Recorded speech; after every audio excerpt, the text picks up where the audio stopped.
गोस्वामी तुलसीदास जी ने संकल्प लिया था कि मैं विवाह नहीं करूंगा। एक ब्राह्मण देवता उनकी कथा में आते थे और रोज कहते थे मेरी पुत्री बड़ी अनुकूल है, आप विवाह कर लो। गोस्वामी जी बोले मैं विवाह नहीं करूंगा, मैं बस ये यश गान और यश लेखन में ही मेरा जीवन निकलने वाला है। वो ब्राह्मण इतने पीछे पड़ गए कि एक दिन गोस्वामी जी बोल पड़े, महादेव प्रकट होकर के अगर कहेंगे तो करूंगा ब्याह। ब्राह्मण देवता गए, अब महादेव के मंदिरों में जाके जल चढ़ा में दूध चढ़ा में आप ही कहो गोस्वामी जी से। तो महादेव प्रकट हो गए और प्रकट होकर के गोस्वामी जी को आज्ञा की जो ब्राह्मण आते हैं उनकी पुत्री से विवाह करो, तुम्हारा मंगल होगा। अब हम इसको क्या समझेंगे कि भाई अनुकूल पत्नी आएगी, समय पर ध्यान रखेगी, हमारी भक्ति में विघ्न नहीं डालेगी, हमारे साथ भजन किया करेगी, अनुकूल रहेगी। लेकिन आई तो अनुकूल ही, लेकिन गोस्वामी जी ये सुनकर के कि महादेव ने प्रकट होकर के कहा है कि इस कन्या से ब्याह करो, तो भाई ये तो सर्वोपरि है। अब तो गोस्वामी जी इतने न्यौछावर हो गए, विवाह के बाद उसी के संग रहते हैं, उसी के संग खाते हैं, उसको देखे बिना रहते नहीं। एक समय आया और रात्रि सोते हुए गोस्वामी जी को छोड़ के वो अपने मायके चली गई, 5 साल हो गए, जाने ही नहीं देते। तो वह व्याकुल होकर के जब नदी पार की, पहाड़ पर चढ़ गए, कांटे लगे हैं, सर्प से रस्सी बना करके पार कर रहे हैं, एक शव को नाव बना करके नदी पार कर रहे हैं। जैसे ही पहुंचे अपनी पत्नी के पास, इस बुरी हालत में जब गोस्वामी जी को देखा, दुर्गंध आ रही है शव की। बोले दुर्गंध कैसी? बोले वो नदी पार कर रहा था ना, नाव नहीं थी, रात का समय, एक शव बहता हुआ आया, उसी से ही पार हो गया। आज की कन्या होती तो क्या बोलती, कितना एफर्ट किया मेरे लिए। पहाड़ पे चढ़ना था, रस्सी नहीं थी तो सर्प को रस्सी बना के चढ़ गया। लेकिन क्या कहती हैं गोस्वामी जी की पत्नी, इतना परिश्रम, इतनी व्याकुलता, इतनी तत्परता, इतनी बेचैनी अगर राघव जी से मिलने की होती तो आज राम जी मिल जाते आपको। इस हाड़मांस के पुतले के लिए इतने व्याकुल हुए आप। और ये बात सुनते ही बस सोचने लगे गोस्वामी जी, मैं इतना परेशान तो कभी नहीं हुआ राम जी से मिलने के लिए, मैंने कभी इस प्रकार की प्रक्रिया तो नहीं की राघव जी से मिलने की। सही कह रही है, इतनी बेचैनी मुझे राम जी से मिलने के लिए नहीं हुई। बस उसी समय पत्नी को प्रणाम किया और निकल गए और बोले अब राघव मिलेंगे तो ही जीवन का सार होगा। अब यहां पर मैं बात क्या कहना चाहता हूं कि महादेव ने कहा ब्याह करो, तो बात तो ऐसी होनी चाहिए भाई फिर तो अनुकूल ही मिलने वाली है पत्नी, लेकिन नहीं, प्रतिकूलता से ही आप भक्ति मार्ग में पहुंचोगे, इसीलिए प्रतिकूल पत्नी मिली है। और प्रतिकूल पत्नी से आ गए वो भक्ति मार्ग में, मिल गए राघव जी। तो जो व्यक्ति की गति और दुर्गति दोनों जानते हैं उन्हें भगवान कहते हैं। उत्पत्ति प्रलयम चैव भूतानाम अगति गति वेत्तिम विद्याम अविद्याम च। जो विद्या यानी कि ज्ञान और अविद्या मानी कि अज्ञान, इसके जो ज्ञाता हैं, जो जानते हैं, उनको भगवान कहते हैं। इसलिए वो यदि किसी गोपी के गले में गलवैयां डाल रहे हैं तो संशय मत करना, वो भगवान है। माता जी फोन रख दो। हाँ बस, यहां नेटवर्क आ गए आपके। कौन सी सिम है? हमारे पंडित जी व्याकुल बैठे हैं, उनके नेटवर्क नहीं आ रहे हैं। हाँ खूब आते हैं। क्या बता रहा था मैं? हाँ सुनिए, भगवान जब मत्स्य अवतार धारण करते हैं और जैसे ही क्षीर सागर में या समुद्र में प्रवेश करते हैं तो जितनी भी मछलियां थीं भगवान के मत्स्य रूप को देख के मोहित हो गए और सबके मन में इच्छा होने लगी कि ये हमारे प्रियतम बन जाएं।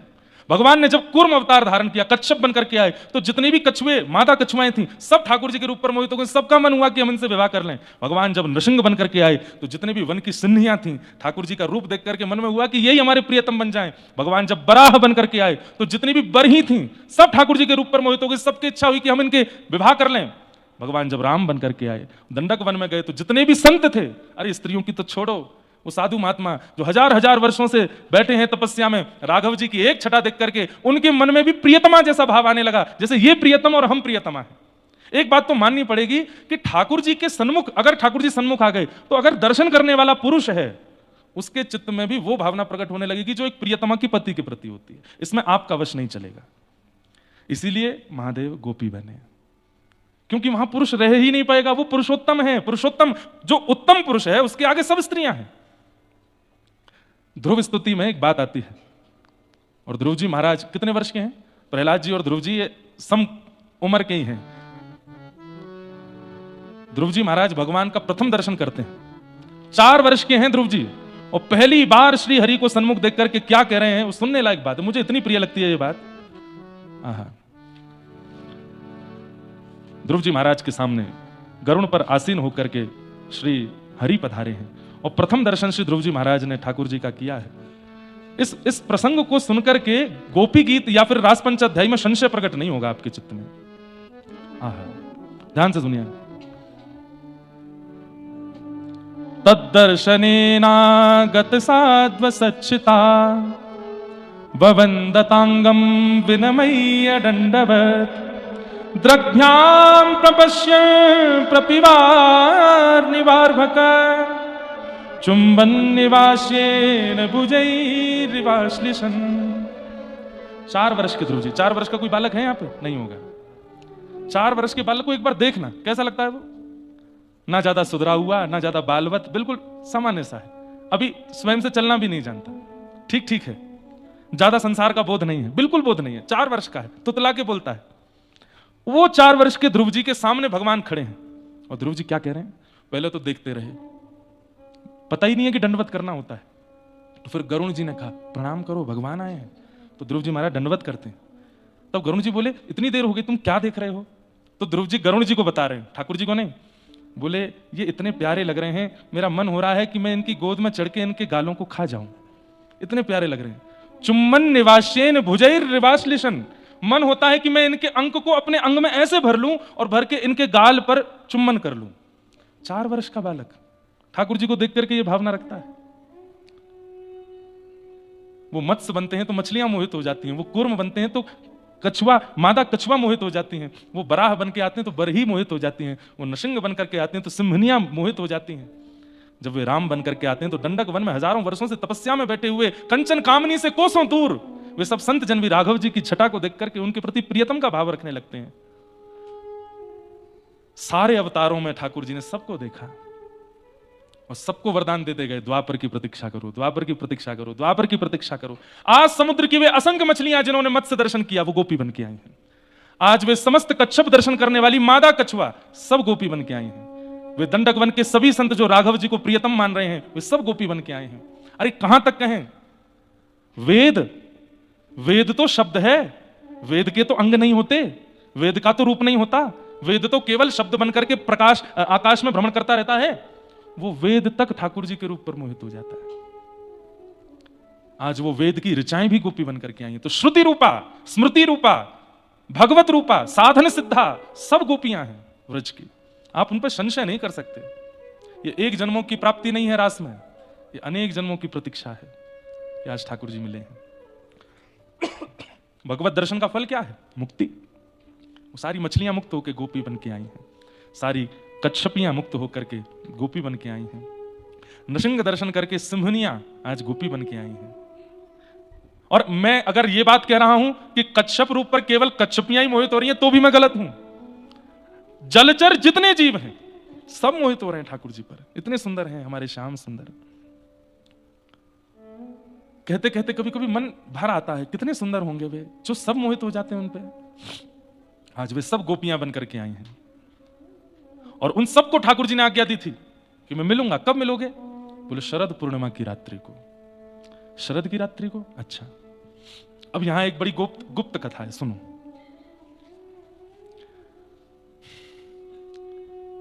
जब से श्याम सुंदर ने श्री प्रिया जी का दर्शन किया, बहुत ध्यान से बैठिएगा और सावधानी से सुनिएगा। जब देखी वृषभानुजा हिय बिच उठी हूंक, वंशी रह गई हाथ में फिर न लागी फूंक। जब से श्री प्रिया जी का दर्शन किया है और अभी गोवर्धन लीला हुई, तो गोवर्धन लीला में जब ठाकुर जी ने गिरिराज जी धारण किए उसी समय श्री वृषभानु बाबा किशोरी जी को लेकर के सामने खड़े हो गए। तो किशोरी जी के प्रभाव से ठाकुर जी 7 दिन तक खड़े रहे। अब ये सब दृश्य, ये सब भाव मैं पहले भी कथाओं में बहुत बार विस्तृत रूप से बता चुका हूं कि गर्गाचार्य जी क्या क्या बता के गए थे। आज सब ब्रजवासियों ने कहा कि भैया, हे नंद बाबा, हे भानु बाबा, आपके दोनों बालक जो हैं ये ब्रज की रक्षा करते हैं, इनका ब्याह करो। और तब ठाकुर जी का विवाह किशोरी जी से हुआ। कहां हुआ? भांडीर वन में हुआ। किसने कराया? ब्रह्मा जी ने कराया। गर्ग संहिता की कथा। तो एक नियम होता है कि ब्याह के बाद कुछ दिन घर में रहने के बाद फिर बहू महीना 1.5 महीना के लिए अपने पियर जाती है। तो किशोरी जी गई हैं बरसाने और श्री ठाकुर जी की ये स्थिति है, इतने छटपटाते रहते हैं, मन ही नहीं लग रहा है बिना श्री जी को देखे। मधुमंगल तन सुखा मन सुखा धन सुखा। बोले लाला सही कह मैं? सब लोग बोले का? बोले ब्याह के बाद सब बदल जाए, तू बदल को। बोले क्यों? इतनो आनंद करवे वारो, इतनो मचलवे वारो, ऐसे उछल उछल के खेलवे वारो। पूरे दिन गुम सुम सो बैठो रे, का है गो? अरे ना कछु ना है। बोले ना बता ना लाला। बोले श्री जी के दर्शन की इच्छा है रही है, मैं कहा करूं, ये तो ब्याह है कि भी वियोग खत्म नहीं है रो है, 1.5 महीना को काय को चली गई अपने बरसाने। तो राधा जू के रिजवन कारण नाना रूप धरावे, कान्हा मोर बन आवे, कान्हा लिलिहारी बन आवे, कान्हा जोगी बन आवे, कान्हा सखी बन आवे। रूप बदलते हैं ठाकुर जी श्री जी से मिलने के लिए। तो सब ग्वाल बाल बोले लाला तू को दर्शन करने? बोले हाँ। तो हम तो बता दे कर, सब करवे को तैयार है। बोले कहा करोगे? बोले तो को सखी रूप बना के ले चले बरसाने, तेरा ऐसा श्रृंगार करेंगे कोई नहीं पहचाने को। वैसे तो लाला तेरा अब अधिकार है, तेरा ब्याह है गयो है, तू तो वैसे भी अपने प्रकट रूप में जा सके। ठाकुर जी बोले ना मुझे शर्म आवे, ऐसे जाऊंगा फिर मैं बात बने, और फिर बात बनती बनती नंदगांव यशोदा मैया को पता चलेगी तो वो अलग कहेंगी, अच्छा मैं मिल के आया बहुते नेक ना रुको जा रहा हो तो पे घर पे। तो ठाकुर जी ग्वाल वालों से बोले चुप करो। बोले लाला तो कुछ सखी बना दे। नेक देर लगे, ठाकुर जी के केश खोल दिए। बंधुओं इतने लंबे केश हैं भगवान के, क्योंकि मुंडन नहीं हुआ जन्म के बाद, मुंडन नहीं हुआ ठाकुर जी का। तो नाथद्वारा में आज भी नियम है कि दान लीला के जब दर्शन होते हैं तो ठाकुर जी की बेणी नहीं आती। नहीं तो अब यहां तो नहीं दिखेंगे, हमारे लाल जी ऐसे बेणी धारण करते हैं, चोटी धारण करते हैं, पैर से नीचे तक चोटी है ठाकुर जी की। दान लीला का जब दर्शन होता है नाथ द्वार में तो ठाकुर जी की चोटी कमर से बांध दी जाती है। क्यों? क्योंकि मक्खन चुरा के भागेंगे, तो भागते हैं वाके 10 सेकंड बाद चोटी उठती है ठाकुर जी की, इतनी लंबी है। तो उसको ठाकुर जी कमर पर बांध के चलते, कहीं गोपी पकड़ नहीं ले, पीछे से चोटी पकड़ ले, भाग कहां भागे वो। ठाकुर जी के केश खोल दिए, बीच की मांग नकारी है, आहा सिंदूर पधरायो है, ऊपर से वो क्या पहनते हैं सिर पे, क्या बोलते हैं उसको, हाँ जो भी बोले वो धारण किया, कानों में कुंडल पहने हैं, आंखन में काजल लंबो लंबो लगायो है, मुख पर सुंदर लालिमा लगाई है, नाक में नथवेसर पहनी है, गले में हार पहने हैं, हाथ में चूड़ी पहनी है, लहंगा पहनी, चुनरी पहनी, सब बिल्कुल सुंदर श्रृंगार कर लियो। ग्वाल बाल बोले लाला तू छोरी हो तो ना हम तोते ब्याह कर लेते। कृष्ण लला तुम होते लली तो गरे कट जाते करोड़न के, लेकिन लाला तेरो श्याम वर्ण कैसे ढके? ठाकुर जी बोले कछु तो करो। लगे सबरे ग्वाल बाल चंदन घिसवे, महाराज खूब सारो चंदन घिसो, और चंदन घिस करके केसर युक्त चंदन ठाकुर जी के श्री अंग पे लगायो, पीरो चंदन श्याम ठाकुर जी को अंग। तो चंदन सूखने के बाद ठाकुर जी के अंग पे गोरो गोरो सो नेक अंग प्रकट होने लगा, कहीं कहीं सांवले कहीं कहीं गोरे, लेकिन इतने सुंदर लग रहे हैं, इतने मधुर लग रहे हैं। पालकी में बैठा करके ले जा रहे हैं सबरे ग्वाल बाल ठाकुर जी को श्री जी से मिलाने के लिए, और नव दुल्हन की भांति बैठे हैं ठाकुर जी और बैठ करके जा रहे हैं। जैसे ही बरसाने पहुंचे, अपने घूंघट में से जैसे ही अटारी देखी है श्री जी के भवन की, ठाकुर जी भाव विह्वल हो गए। किशोरी जी के दर्शन नहीं हुए, इतने दिन हो गए, व्याकुल हो रहे हैं, इतने भाव विह्वल हो गए कि यहां श्री जी विराज रही है, कितना भाग्यशाली ये भवन है, यहां में मेरी श्री जी रहे। जैसे ही भाव विह्वल हुए तो नेत्रों से अश्रु गिरने लगे। अश्रु पहुंचने के चक्कर में यहां तो चंदन छूट गो, यहां तो चंदन छूट गो। मधुमंगल आदि ने जैसे देखे तो ठाकुर जी फिर से श्याम वर्ण के गए। अरे लाला रो काय को रोए, ऐसे रो जैसे नई बहू विदाई हरी हो, काय को रो रहे? अरे ना बरसाने आ गए ना, या बरसाने के कण कण में श्री जी के चरणार बिंद अंकित हैं, तो वो सोच करके मुंह को विरह है गो। अब क्या करूं, सबरी गोपी तो पहचान जाएंगी। वो लाला तू ऊंचो घूंघट कर ले। सो ठाकुर जी ने ऊंचो घूंघट कर लियो, हाथों पे तो अभी भी चंदन है। सब सखियां बोली अरे कौन सी बहू है लेके आ रहे हो? बोले नंद बाबा ने भेजी है। बोले नंद बाबा ने कहां से आई? बोले ऊंचे गांव के बड़े गोप हैं, उनकी बहू है, हम सब नंद बाबा ने आज्ञा करी याकू जाए कि श्री जी को दर्शन करा के लाओ, तो श्री जी को दर्शन करावे लाए हैं। अच्छा मुख तो दिखाओ याको। बोले वो पतिव्रता नारी है, पति के अलावा कोई को मुख ना दिखा, हमने ना देखो को मुंह, तुम्हें दिखावेगी, ज्यादा से ज्यादा श्री जी को दिखावेगी और कोई को नहीं। सब गोपी बोली यहां से आगे आप लोगों का प्रवेश नहीं है, लाओ पालकी हम उठा में। सब ग्वाल वाल छोड़ दिया। अब ललिता विशाखा आदि सब सखियां पालकी में लेकर ठाकुर जी को भीतर पहुंची, अंतःपुर में पहुंची। श्री जी बोले अरे ये तो कोई बड़ी सुंदर गोपी आई है, बड़ी सुंदर साज श्रृंगार किए ना, मुख तो दिखाओ। तो ठाकुर जी अपने घूंघट पकड़ के सिर हिलामे। बोले क्यों? तो ललिता विशाखा को इशारों करें, बोल भी नहीं रहे, आवाज से पहचान जाएंगे सबरी। अच्छा इन सबन को बाहर करूं, केवल मुख मुख दिखाओगी? बोले हाँ। जैसे ही सब सखियां बाहर गई, किशोरी जी आई, आओ मेरे पास बैठो, कौन से काम से आई हो, कहां नाम है तुम्हारो? ठाकुर जी पालकी से उतर के चल रहे हैं, तो श्री जी कहें आहा बड़ी मस्तानी चाल है, बड़ी मधुर चाल है।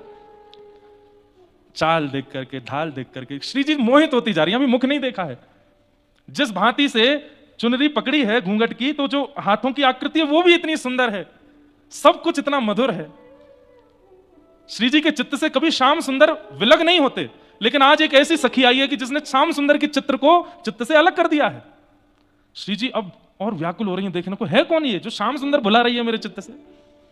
और जैसे ही घूंघट ऊपर कियो है, किशोरी जी को एक बार को तो ऐसी सुंदरता कि मूर्छा जैसी आने लगी, और जैसे तैसे जब होश में आई, गाढ़ आलिंगन किया ठाकुर जी का। श्याम सुंदर आप आए हैं। ठाकुर जी के नेत्र पुनः सजल हो गए। आप रो क्यों रहे हैं, क्या बात है? विवाह करा दियो सब ब्रजवासी ने, लेकिन फिर भी हमारा वियोग नहीं जा रहे हो। हे श्यामाजू आप चलो ना नंद भवन में, कैसे रहूंगा मैं, मुंह पे रहो नहीं जा रहे हो, और कितने दिन लगेंगे, और ये वियोग क्यों आवे मेरे जीवन में, ऐसा कोई उपाय बताओ कि आपको वियोग मेरे जीवन से कभी जावे नहीं। गोपियां ही नहीं रोती ठाकुर जी के विरह में, ठाकुर जी भी विरही होते हैं।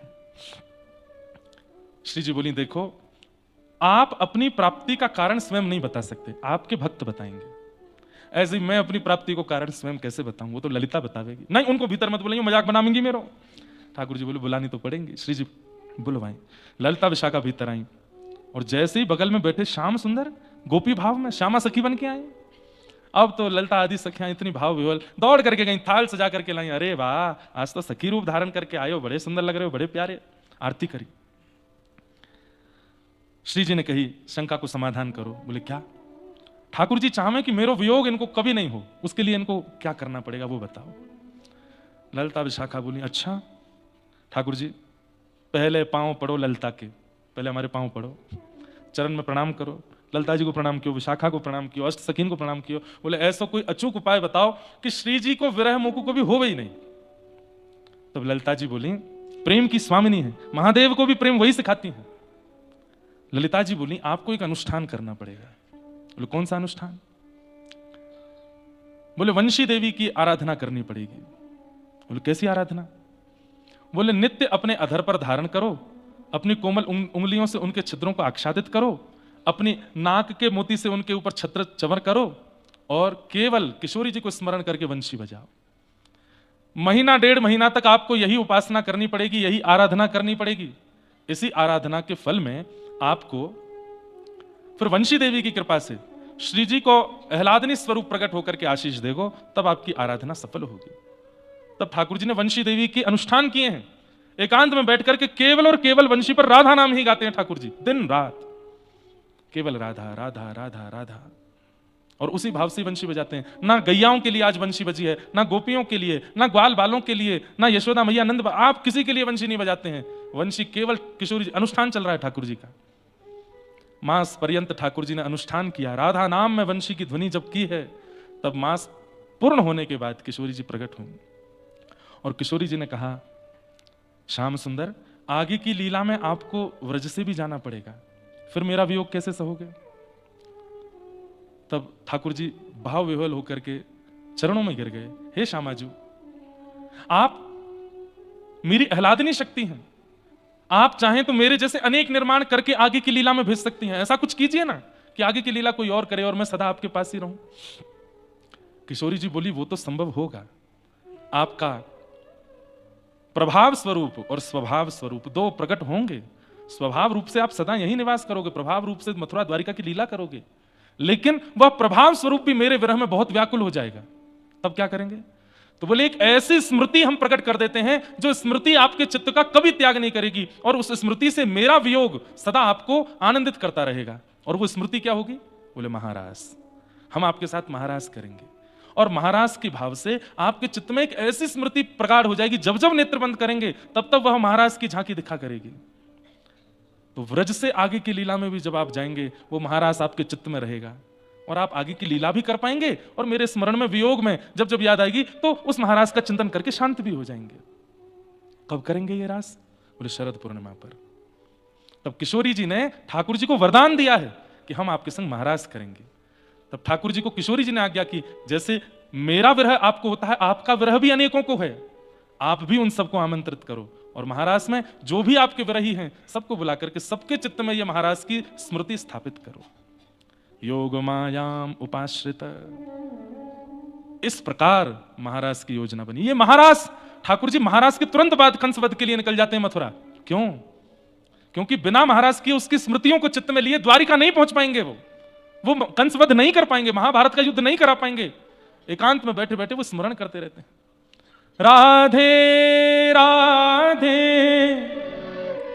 करुणामयी कृष्ण प्यारी, राधे राधे करुणामयी कृष्ण प्यारी, मेरी सुध लीजो श्री वृषभानु दुलारी, मेरी सुध लीजो श्री वृषभानु। सब लोग गाओ। बंधुओं, मथुरा में बैठे कृष्ण, द्वारिका में बैठे कृष्ण यही गाते रहते हैं। याद आती है जब किशोरी जी की बहुत, नहीं सह पाते उस वेदना को, लेकिन प्रकट नहीं कर सकते किसी के आगे, तब एकांत में बैठ करके केवल श्री जी को याद करते हुए ठाकुर जी गाते हैं, राधे राधे करुणामयी कृष्ण प्यारी, राधे राधे करुणामयी कृष्ण प्यारी, मेरी सुध लीजो श्री वृषभानु दुलारी, मेरी सुध लीजो श्री वृषभानु दुलारी, ओ मेरी सुध लीजो श्री वृषभानु दुलारी, मेरी सुध लीजो श्री वृषभानु दुलारी, हे मनोहारिणी रासेश्वरी रस रूपा, हे मनोहारिणी रासेश्वरी रस रूपा, हे मनोहारिणी रासेश्वरी रस रूपा, हे मनोहारिणी रासेश्वरी रस रूपा, ब्रज विलासिनी ब्रज वासिनी ब्रज की भूपा, ब्रज विलासिनी ब्रज वासन ब्रज की भूपा, हे अखिल लोक चूड़ामणि कीर्ति किशोरी, हे अखिल लोक चूड़ामणि कीर्ति किशोरी, मेरी सुध लीजो श्री वृषभानु दुलारी, मेरी सुध लीजो श्री वृषभानु। मुक्तिनाथ में बैठे हैं बंधु। मुक्ति कहे गोपाल से मेरी मुक्ति बताओ, सबको मुक्ति मैं देती हूं, मेरी मुक्ति कैसे होगी? तब यही नाथ कहते हैं, बोले ब्रजमंडल चली जा, किशोरी जी की चरण रज उड़ मस्तक पड़े, मुक्ति मुक्त है जाए। वो मुक्ति भी मुक्त हो जाती है वृंदावन जाकर के किशोरी जी की चरण रज से। ऐसे मुक्तिनाथ में मन में भाव आता है कि कहीं आज यहां निवास करने वाली मुक्ति और नाथ तो मुक्ति ही तो नहीं कह रही हूं कि आप कथा करके जा रहे हैं, जाते जाते किशोरी जी के कुछ भाव सुना जाइए, ताकि इस मुक्ति को भी लगे कि मैं भी धन्य हो गई हूं। ज्ञान की बातें तो यहां सब करते हैं, वैराग्य तो यहां सबको हो जाता है, भक्ति भी यहां आके सब कर लेते हैं, पर मुक्ति का उद्धार तो हमारी श्री जी के चरण कमल से ही होता है। नाथ के संग रह करके भी मुक्ति मुक्त नहीं हो पाती, श्री जी के दर्शन करने पड़ते हैं मुक्ति को, तब मुक्ति मुक्त होती।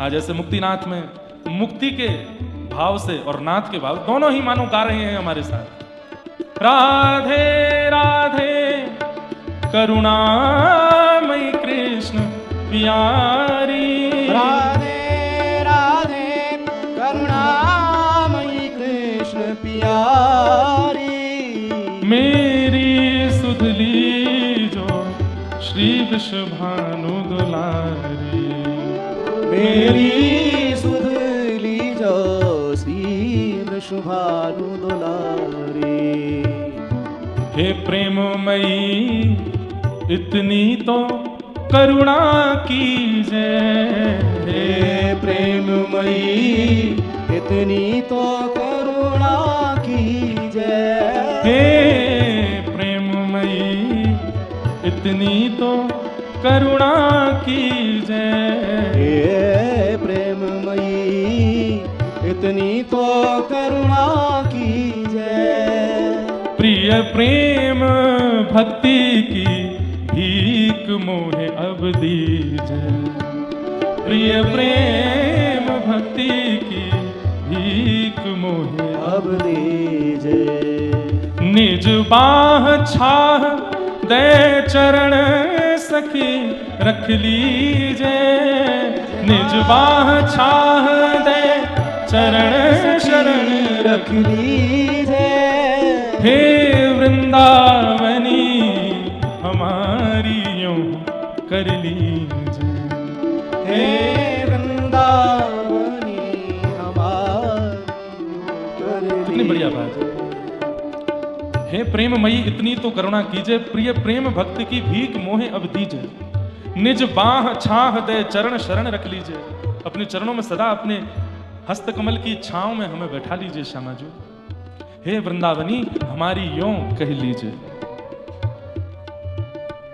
हा हा किशोरी के मैं तुम पर बलिहारी, हा हा किशोरी के मैं तुम पे बलहारी।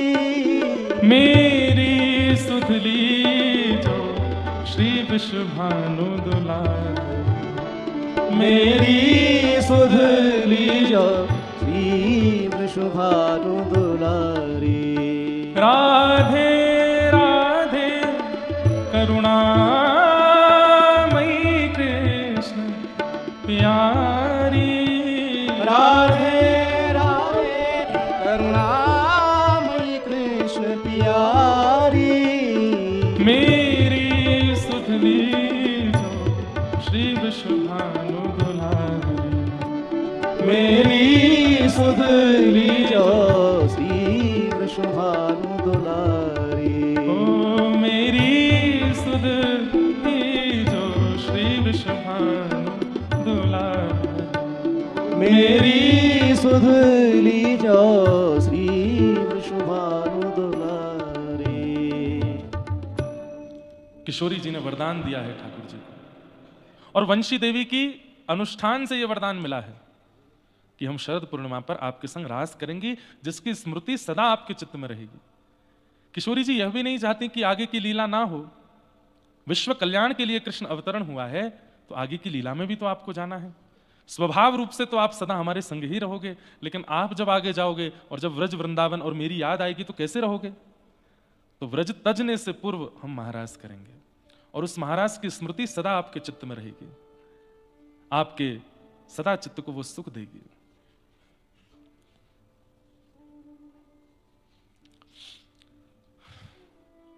इसलिए महाराज हुआ। ठाकुर जी ने भी विचार किया कि जब मेरी स्थिति किशोरी जी के बगैर ऐसी हो जाएगी तो मेरे बगैर गोपियों की, ब्रजवासियों की स्थिति कैसी होगी। इसलिए कृष्ण प्रेम में जिनके प्राण बसे हैं उन सब गोपियों का चीरहरण किया ठाकुर जी ने। बंधुओं, भागवत को समझने के लिए बहुत समय देना पड़ेगा। कृष्ण लीला को समझने के लिए एक आध साल, 2 साल, 10 साल का क्रम नहीं है। रसिक जनों के संतों में बैठ बैठ करके घिसना पड़ेगा स्वयं को। रसिक जनों की झूठन खा खा करके, उनके प्रवचनामृत को सुन सुन करके, व्रज की बीथी गलियों में घूम घूम करके, तब जाकर के कृष्ण लीला थोड़ी समझ में आनी प्रारंभ होगी। सब गोपियां जाती हैं, कात्यायनी पूजन करती हैं और श्री ठाकुर जी को पति रूप में मांगती हैं। एक दिन ठाकुर जी ने गए और सब गोपियों का चीरहरण किया। चीर लेकर के चढ़ गए वृक्ष के ऊपर। सब गोपियां बोली, श्याम सुंदर ये क्या कर रहे हो आप? ठाकुर जी बोले, मैंने मना किया था ना कि जलाशय में नग्न स्नान नहीं करते। कोई मन चला व्यक्ति वस्त्र लेके चला गया तो तुम लोग मेरी बात नहीं मानती हो, इसलिए करके दिखाया। मेरी जगह कोई और ले जाएगा, क्या करोगे फिर? गोपियां बोली, आज के बाद नहीं करेंगे, हमारे वस्त्र दे दो ना। और ठाकुर जी ने वस्त्र दिए, गोपियां लेकर के चली गई। लेकिन इस पूरे प्रसंग को लोग समझ नहीं पाए। संशय हो गया ठाकुर जी की कृति पर, यह कैसे कर दिया ठाकुर जी ने। बंधुओं, जीवात्मा और परमात्मा, उनके बीच में कोई पर्दा होता नहीं, और होता है तो ठाकुर जी उसको हटा देते हैं। चाहे वो माया का पर्दा आवे, विषय का पर्दा आवे, वासना का पर्दा आवे, जो भी ठाकुर जी और जीवात्मा के बीच में आता है, ठाकुर जी को यदि वो जीवात्मा प्रिय लग गया तो बीच में जो बाधा होगी वो हटेगी। मूल कारण ये है, ठाकुर जी से कुछ छुपा है? सब कुछ ठाकुर जी। और कहीं आप कृष्ण को यदि एक बालक मानते हो, मानव मानते हो, तो जब ठाकुर जी ने चीरहरण किया 6 वर्ष के थे, 6 वर्ष के बालक को स्त्री पुरुष का भेद नहीं पता होता, वो अपनी मां के आगे भी निर्वस्त्र घूम लेता है। संशय करने पर 4 प्रकार के स्वभाव होते हैं, आपका कौन सा है ढूंढ लेना एक बार। मानवों में 4 प्रकार के स्वभाव होते हैं। पहला स्वभाव विरोधी स्वभाव। कौन सा स्वभाव? चाहे जो हो जाए हमको क्या करना है? विरोध। ऐसे लोग, पता नहीं आप लोग ऐसे लोगों के चक्कर में पड़ते हो कि नहीं, हमारे तो पाले पड़ते हैं ऐसों के। कुछ भी कर लो, क्या है? विरोध। कथा सबने सुनी होगी, महादेव जा रहे थे पार्वती जी के साथ, दोनों बैठे थे नंदी पर, लोग बाग क्या बोलने लगे? शर्म नहीं आती है, एक बेचारे जीव पर 2 भार चढ़ गए। महादेव बोले पार्वती जी लोग बाग बात बना रहे हैं, उतर जाओ। दोनों उतर के चलने लगे। लोग बाग बोले कैसे पागल लोग हैं, बैल बगल में है फिर भी पैदल चल रहे हैं, बैठ जाएं इस पे। पार्वती जी बोली लोग तो अभी भी बात बना रहे हैं, एक काम करो मैं बैठ जाता हूं, तुम पैदल चलो। महादेव बैठ गए, पार्वती जी पैदल चल रही हैं, 2 से भले 1 चढ़ जाए। लोग बाग बोले देखो देखो क्या जमाना आया, पत्नी को तो बेचारी को ऐसे ही किया जाता है भारत राष्ट्र में, पति बैठ गया है पत्नी पैदल चल रही है। पार्वती जी बोली लोग बाग बात बना रहे हैं, मैं उतर जाता हूं तुम बैठ जाओ। पार्वती जी बैठ गई। लोग बाग बोले जोरू के गुलाम, खुद नीचे चल रहे हैं पत्नी के ऊपर। महादेव बोले नीचे उतरो जरा। पार्वती जी उतरी तो नंदी को उठा के सिर पर धर लिया, चलने लगे। लोग बाग बोले राम राम राम, बताओ सवारी पर बैठ के चलना चाहिए, सवारी को सिर पर लेके चल रहे। महादेव बोले कहां जाएं, मर जाएं। तो मानव का पहला स्वभाव विरोधी। ये स्वभाव जिसके अंदर आ जाता है वो चाहे जो हो जाए वो विरोध ही करता है, कितना भी अच्छा करने का प्रयास कर लो आप, वो विरोध किए बिना मानेगा नहीं। इसलिए ये स्वभाव भगवत कृपा मानिएगा कि आवे ना, विरोधी स्वभाव। कई लोगों में ये आ जाता है। नाम जापक ठाकुर जी से प्रार्थना करें कि हम में कभी विरोधी स्वभाव ना आवे। हर बात का विरोध, अच्छा तो विरोध, बुरा तो विरोध, दिन तो विरोध, रात तो विरोध, सब में विरोध। और इन लोगों का व्यसन बन जाता है विरोध करना। ये स्वभाव व्यसन में आ जाता है विरोध करने वाले का, उसको चाहे मारपीट हो जाए उसके साथ तो भी विरोध नहीं छोड़ता, वो विरोध ही करता है। दूसरा स्वभाव होता है बोधि स्वभाव। बोधि स्वभाव व्यक्ति कैसा होता है? वो हर परिस्थिति से सीखता है, चाहे जो हो जाए। मुक्तिनाथ आए तो सीख करके आए। मुक्तिनाथ आने से पहले एक रात्रि नेपाल में या पोखरा में जोमसोम में कहीं रुको, अचानक से इतने एल्टीट्यूड पे जाओगे, सांस फूले, बोधि स्वभाव। ये तो एक सामान्य बात है, पर परिस्थिति के हर मोड़ से जो सीखे उसको बोधि कहते हैं। ये बहुत अच्छा है, ठाकुर जी को बहुत प्रिय लगता है बोधि स्वभाव वाला व्यक्ति जो हर जगह सीखता है। यहां मैंने ये सीखा, यहां मैंने ये सीखा। श्री दत्त प्रभु 24 अवतार, 24 गुरु हैं उनके, सबसे सीख रहे हैं, सबसे सीख रहे हैं। अरे कबूतर से सीख रहे हैं, जिसको सब उपेक्षा करते हैं उस वैश्या से सीख रहे हैं दत्तात्रेय भगवान। क्या सीखा? बोले मैंने पिंगला नाम की वैश्या से सीखा कि वो रोज श्रृंगार करके बैठती है और प्रतीक्षा करती है कि कोई प्रेमी मेरे से मिलने आएगा, लेकिन रात हो जाती है कोई मिलने नहीं आता, तो विलक करके अपना श्रृंगार उतार के बैठ जाती है। लेकिन एक दिन उसके मन में आता है कि मैं संसार के लिए इतना श्रृंगार करती हूं, एक बार श्याम सुंदर के लिए करके देखूं। और जब वो श्याम सुंदर के लिए श्रृंगार करती है, वही एक परम साधिका बन जाती है, परम भक्त बन जाती है। मैंने उसको गुरु बना लिया। छोटे बालक से मैंने सीखा, कबूतर से मैंने सीखा, मधुमक्खी से मैंने सीखा, सबसे सीख रहे हैं। इसको कहते हैं बोधि स्वभाव, जो सबसे सीखता है। विरोधी स्वभाव, बोधि स्वभाव। और तीसरा होता है निरोधी स्वभाव। ये निरोधी कैसा होता है? सब पर कंट्रोल करने वाला। घर में, परिवार में, मित्र में एक व्यक्ति तो ऐसा होता है जिसका निरोधी स्वभाव, सबको रोकता ही रहता है। नहीं नहीं नहीं, ये मत करो ऐसा हो जाए, नहीं नहीं ये मत करो ऐसा हो जाए, ये नहीं, ये तो करना ही नहीं। निरोधी स्वभाव, सब पर कंट्रोल करने वाला। ऐसे मत चलो, ऐसे चलो, ये मत पहनो, ये पहनो, ये मत खाओ, ये खाओ, अभी मत सो, यहां सो, इससे बात मत करो, उससे करो। ऐसा व्यक्ति भी अपना और अपने संग वालों का जीवन बर्बाद कर देता है। बहुत ज्यादा कंट्रोल करने वाला, निरोधी स्वभाव। और चौथा और अंतिम स्वभाव होता है सुबोधि स्वभाव। विरोधी, बोधि, निरोधी और सुबोधि। सुबोधि का मतलब क्या है? कोई भी क्रिया करने से पहले 2 बार सोचता है, उसके अच्छे और बुरे का चिंतन करता है, इस सुबोधि। इन 4 स्वभावों में 2 स्वभाव संसारी हैं, विरोधी और निरोधी। और दो स्वभाव ठाकुर जी को अति प्रिय हैं। कौन कौन से? बोधि और सुबोधि। सुबोधि कौन? जो कोई भी क्रिया करने से पहले दो चीजें सोचता है, अच्छा और बुरा। ठंड हो रही है, मौसम ठंडा है, मैं अगर यहां कुछ ठंडा पीऊंगा तो क्या होगा? दो बातें सोच रहा है। बोले अगर मैं इसको पीऊंगा तो मेरे मन को तो अच्छा लगेगा, जीव को तो अच्छा लगेगा, पेट को तो अच्छा लगेगा, लेकिन फिर दूसरी बात सोचता है, स्वास्थ्य बिगड़ सकता है। स्वास्थ्य बिगड़ने के बाद क्या होगा? बोले मुझे यहां से वापस जाना पड़ेगा, मैं 7 दिन नहीं रुक पाऊंगा, मुझे 2 दिन में ही लौटना पड़ेगा। फिर उसके बाद जो प्रक्रिया करता है, ये अर्जुन का स्वरूप है, वो दो बात सोचता है। इसलिए श्री कृष्ण उसको ज्ञान देते हैं। तो चार स्वभाव होते हैं, बोधि नहीं, विरोधी, बोधि, निरोधी और सुबोधि। इनमें से दो स्वभाव ठाकुर जी को प्रिय हैं, बोधि और सुबोधि। ये दो स्वभाव चित्त में लाओ, क्योंकि निरोधी और विरोधी यदि बन गए, ये स्वभाव ऐसा है मरते दम तक नहीं छोड़ेंगे आपको। ये कंट्रोल करने का जिनके अंदर स्वभाव स्वरूप आ जाता है ना, अंतिम श्वास तक ऐसे ही रहते हैं वो। और विरोध का स्वभाव जिनका आ जाता है, वो भी अंतिम श्वास तक ऐसे ही रहते हैं। ठाकुर जी का विरोध हो गया, चीर हरण किया भगवान कृष्ण ने, गोपियों का चीर हरण किया भगवान कृष्ण ने। तो फिर भगवान शब्द का प्रयोग मत करो, कृष्ण शब्द का प्रयोग करो। और अगर आप भगवान शब्द का प्रयोग नहीं करते, कृष्ण शब्द का प्रयोग करते हो, तो चीर हरण के समय ठाकुर जी 5.5 वर्ष के हैं, 6 वर्ष के। कल हम लोग चर्चा कर रहे थे कि कृष्ण स्वरूप को कोई कैरेक्टर प्ले नहीं कर सकता। अगर आज का फिल्म जगत चाहे कि हम कृष्ण लीला दिखावें, वो दिखा देंगे, लेकिन कृष्ण चित्त का स्पर्श नहीं कर पाएंगे, क्योंकि वो मानव बन ही नहीं पाएगा जो कृष्ण हैं। इसलिए आप कोई आकृति ड्राइंग के माध्यम से बना दो, कला के माध्यम से बना दो, शालिग्राम के माध्यम से बना दो, तो उनमें भले ही कृष्ण आभास हो जाए, नहीं तो मानव कभी कृष्ण बन के नहीं आ सकता। या फिर 8 वर्ष से छोटे बालक चाहे तो कृष्ण रूप धारण कर सकते हैं। 8 वर्ष के बाद आदि जैसे रेशे आने शुरू होते हैं ना मुखमंडल पर, और सबसे बड़ी बात स्वभाव में चतुरता, चंचलता, चपलता, वो कृष्ण को ढाल नहीं पाएंगे अपने अंदर।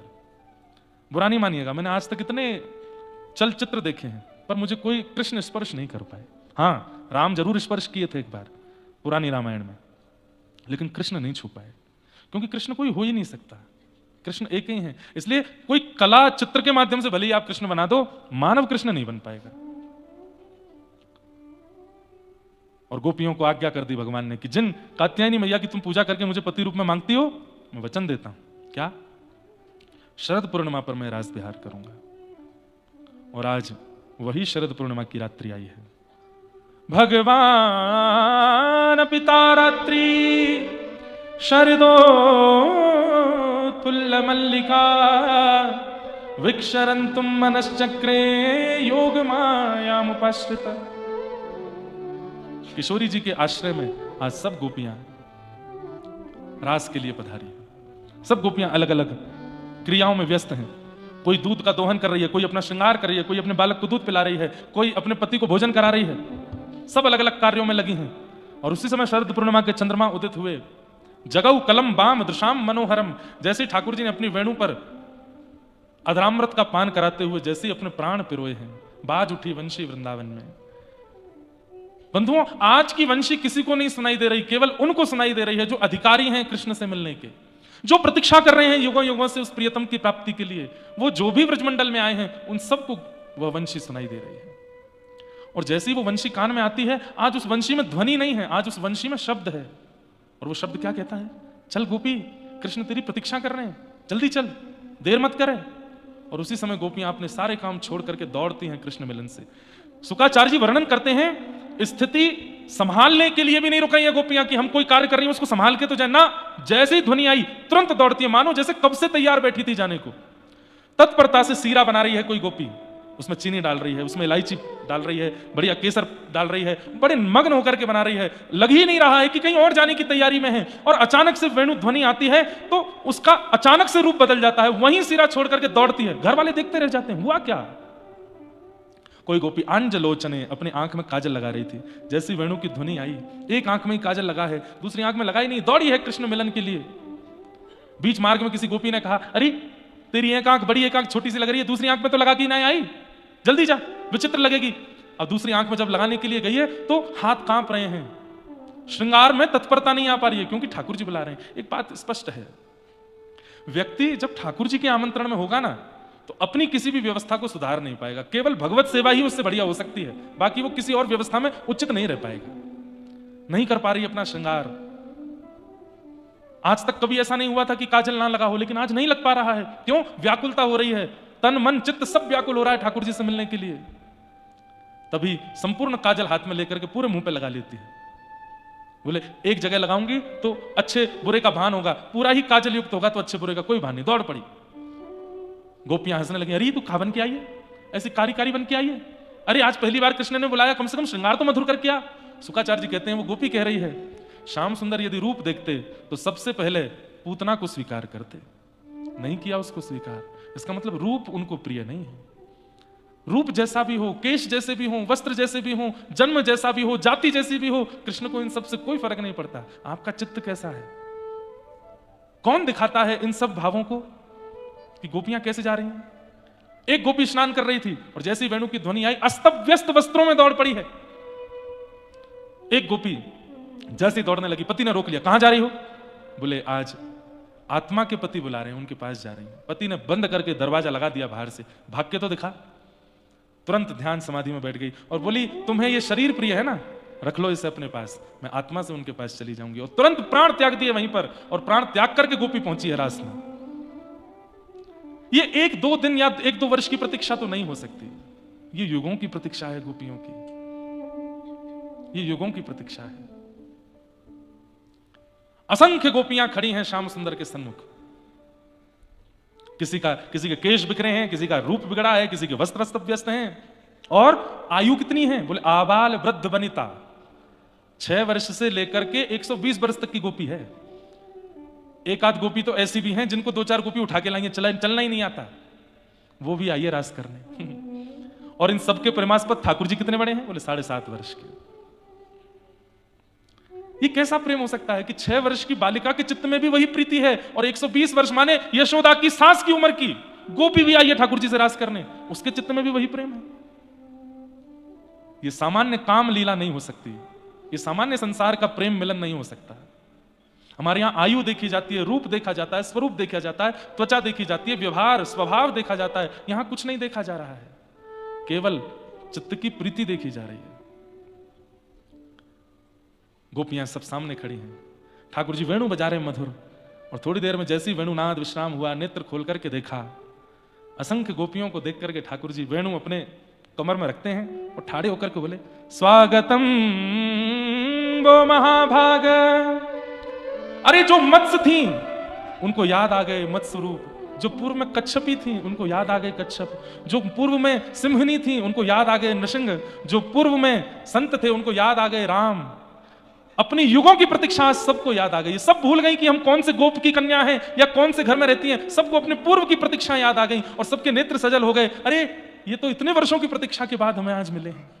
और सबसे बड़ी बात, एक भी गोपी को ऐसा नहीं लग रहा है कि यहां लाखों आई हैं, सबको लग रहा है मैं अकेली आई हूं, सबको लग रहा है कि मैं अकेली आई हूं। किसी को नहीं पता मेरे बगल में कौन खड़ी है, पीछे कौन है, इधर कौन है, आगे कौन, सबको लग रहा है मैं अकेली हूं और ये मेरे लिए खड़े हैं। स्वागतम वो महाभाग प्रियम किम करवाणि व ब्रजस्यानामयं कश्चित् ब्रूतागमन कारणम। स्वागतम स्वागतम स्वागतम, आइए आइए आइए, स्वागत है।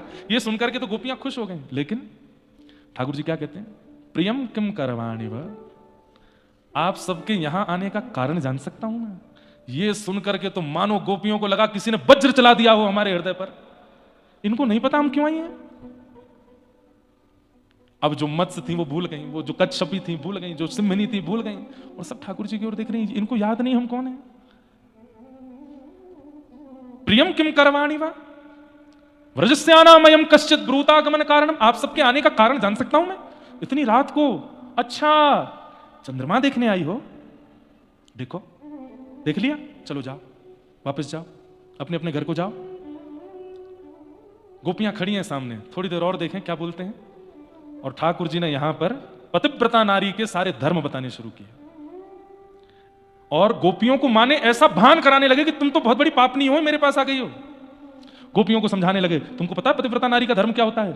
तत्बंधुनाम च कल्याणम प्रजानाम चानुपोषणम भर्तु शुश्रूषणम स्त्रीणाम परो धर्मो यमाय, और ना जाने क्या क्या क्या क्या बातें उनको बताने लगे। 10 श्लोकों में ठाकुर जी ने केवल डराया गोपियों को, और हम आप होते तो डर के मारे भाग भी गए होते, लेकिन एक भी गोपी नहीं हिली वहां से।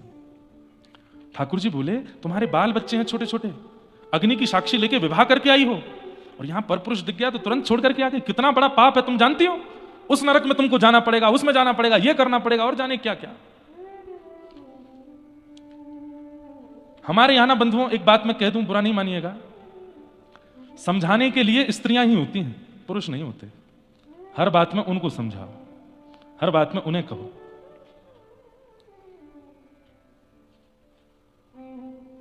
प्रथम दिन कथा में एक प्रसंग आया था कि जलंधर की पत्नी है वृंदा, और वृंदा के पातिव्रत के कारण जलंधर की मृत्यु नहीं हो रही, जिसके कारण जलंधर पूरे तीनों लोक में नाश मचाए बैठा है।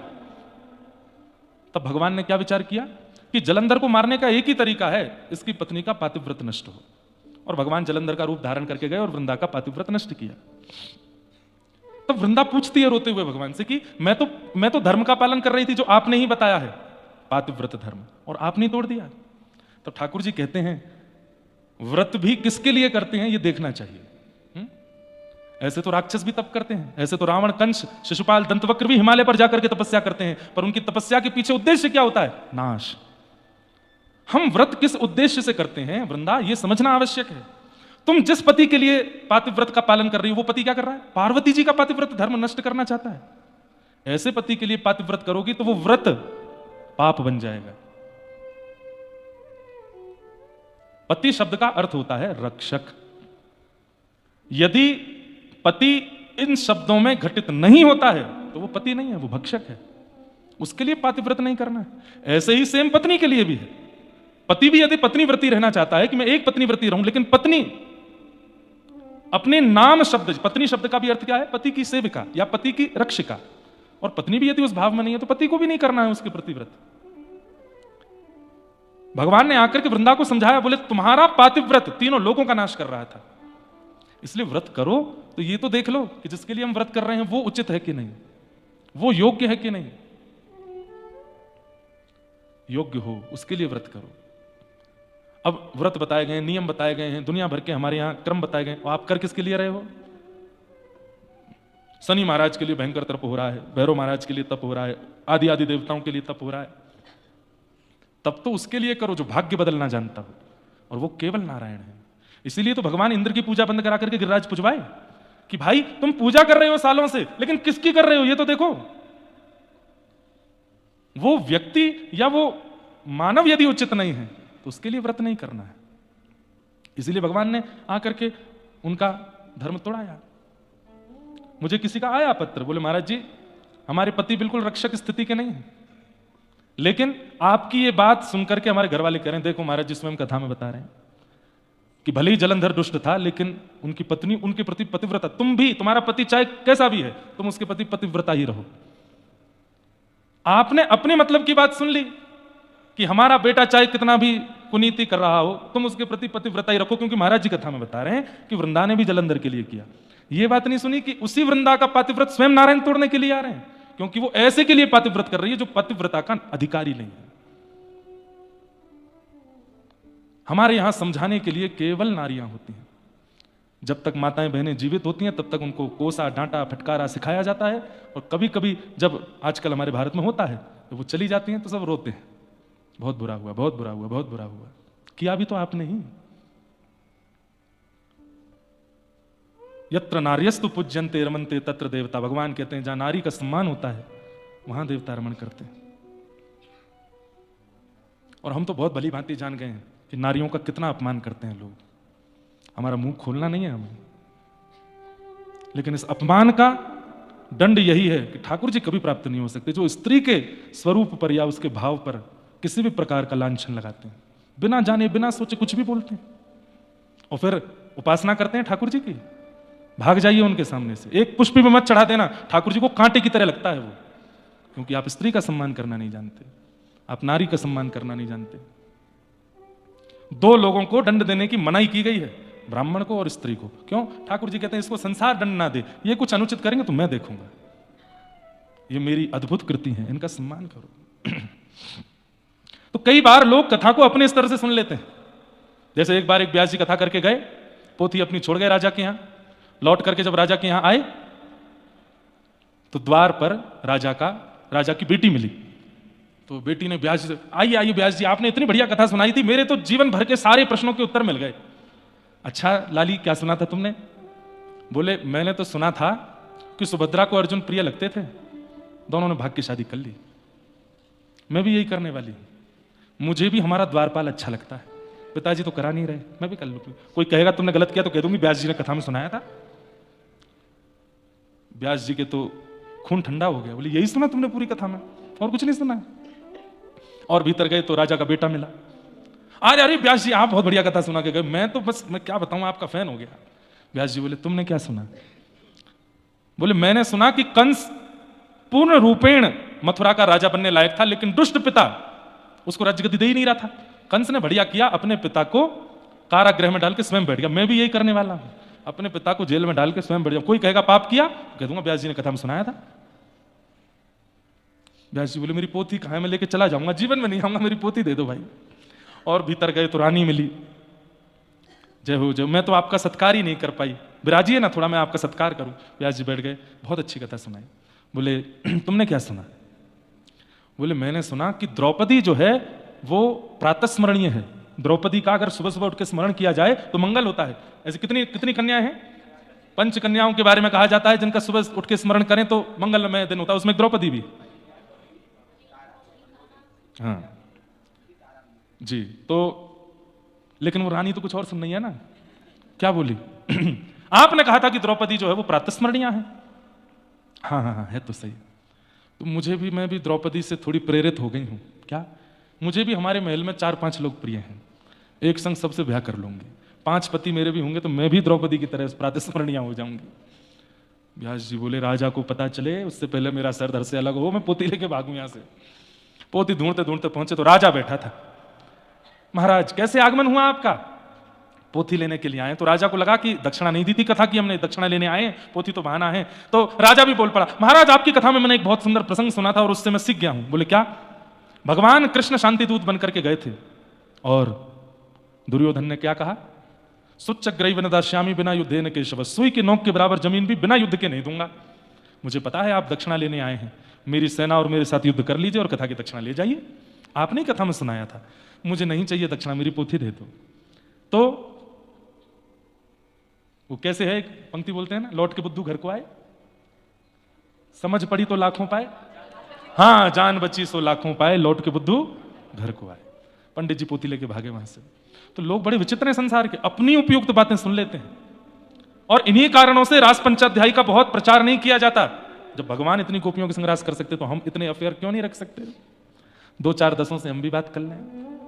बेटा रास से पूर्व ठाकुर जी ने गिरिराज जी भी उठाए थे, तुम भी उठा के दिखाओ। गिरिराज जी से पूर्व ठाकुर जी ने कालिया नाग मर्दन भी किया था, तुम भी एक नाग को पकड़ के दिखाओ। वो नहीं याद आता, रास किया था। 16,108 ब्याह किए तो हम भी 1-2 कर लें, घर वाली एक बाहर वाली। नरक में जाओगे घनघोर। और उसमें भी कहीं यमराज ने पूछा और ये उत्तर दिया, यमराज कहता डालो इसको तेल में खौला दो। भगवान का बाप कहता है, लोग बात कहते हैं शंकर जी पीते हैं इसलिए हम भी पीते हैं। महादेव अपना त्रिशूल पहना रहे, बोले आ तू, बताएंगे तुझे पीते हैं हम। कहीं नहीं लिखा है, लोग बाग अपने मन से बना देते हैं। तो गलत करना है करो, लेकिन अगर आप कथा का प्रमाण देके गलत कर रहे हो तो आपसे बड़ा पापी कोई नहीं है। और इस पाप का दंड यमराज नहीं देंगे, स्वयं ठाकुर जी आके देंगे। मेरी कथा का इतना गलत अर्थ लगाया तुमने। इसलिए ये प्रसंग मैंने छेड़ा थोड़ा, क्योंकि आज भगवान पतिव्रता नारी का धर्म समझा रहे थे गोपियों को। पतिव्रता नारी ऐसी, पतिव्रता नारी ऐसी, पतिव्रता नारी ऐसी। 10 श्लोकों में केवल पतिव्रता नारियों का वर्णन किया। मैं खुद अपनी कथा में कहता हूं, इस संसार में सबसे बड़ा व्रत यदि कोई है तो वो पतिव्रत और पत्नी व्रत। एक पति के रहो, एक पत्नी के रहो, लेकिन पति पति शब्द का पालन करने वाला हो और पत्नी पत्नी शब्द का पालन करने वाली हो। यदि ऐसी नहीं है तो फिर उस व्रत का क्या फायदा? औरों के चित्त में जो आपको यह व्रत करता हुआ देखेंगे, जब वे आपके उस जिसके लिए आप व्रत कर रहे हो उसको देखेंगे तो क्या मन में विचार करेंगे? इसलिए पतिव्रत पत्नी व्रत करने वाला एकादशी ना भी करे तो भी चलेगा, ठाकुर जी उसी से प्रसन्न हो जाएंगे कि एक ही का है, लेकिन कम से कम वो व्यक्ति उस स्वभाव का तो हो।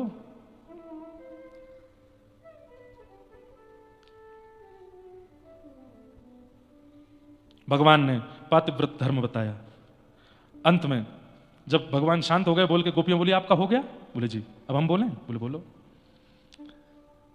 मैवं विभोर्हति भवान गदितुम निशंसम।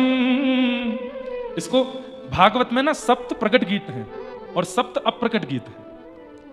मैं सप्त प्रकट गीतों पे तो एक बार कथा कोविड में कर चुका हूं। रुद्र गीत, वेणु गीत, गोपी गीत, भ्रमर गीत, युगल गीत, ऐल गीत और भिक्षुक गीत, ये सप्त प्रकट गीत हैं भागवत के। इन पर कथा एक बार हम कर चुके हैं। भागवत में सप्त अप्रकट गीत भी हैं जो प्रकट नहीं है। उनमें से एक गीत ये है, इसको कहते हैं प्रणय गीत। ये गोपियां गा रही हैं। क्या कह रहे हैं?